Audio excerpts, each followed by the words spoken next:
আমরা জাতীয় নাগরিক পার্টি নয়, বাংলাদেশের 18 কোটি মানুষের থেকে বলতে চাচ্ছি, বাংলাদেশে আমরা আর কোনো সন্ত্রাস দেখতে চাই না, বাংলাদেশে আমরা কোনো চাঁদাবাজি দেখতে চাই না, বাংলাদেশে আমরা কোনো সিন্ডিকেট দেখতে চাই না। যদি ভবিষ্যতে কোনো দল বা পক্ষ গোষ্ঠী নতুনভাবে এ ধরনের সংস্কৃতি বাংলাদেশে প্রতিষ্ঠা করতে চায়, বাংলাদেশের এই রামপাল উপজেলা থেকে একটি নতুন জনস্রোত তৈরি হবে, যেই প্রতিবাদের মধ্য দিয়ে নতুন ভাবে আরেকটি জুলাই গণঅভ্যুত্থান বাংলাদেশে সংগঠিত হবে।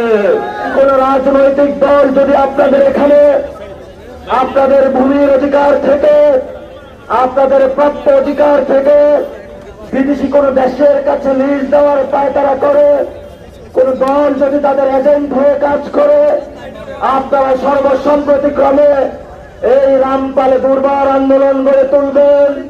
আমরা ঢাকা থেকে রামপাল আসার জন্য যতটুকু সময় পাব, ততটুকুর মধ্যে আমরা রামপালে উপস্থিত হব। আপনাদের যে কোনো ন্যায্য দাবির সাথে ঐক্যবদ্ধ থাকব, এবং যদি কোনো রাজনৈতিক দল আপনাদের উপরে কোনো নিপীড়নের ধারা নামিয়ে আসে, আমরা ইনশাল্লাহ আপনাদের সাথে থাকব। গণঅভ্যুত্থানে যেভাবে আমরা রাজপথে ছিলাম, ভবিষ্যতেও থাকব। বাংলাদেশ একটি নতুন জায়গায় যাচ্ছে। আপনারা ভালো থাকবেন, আমাদের জন্য দোয়া করবেন।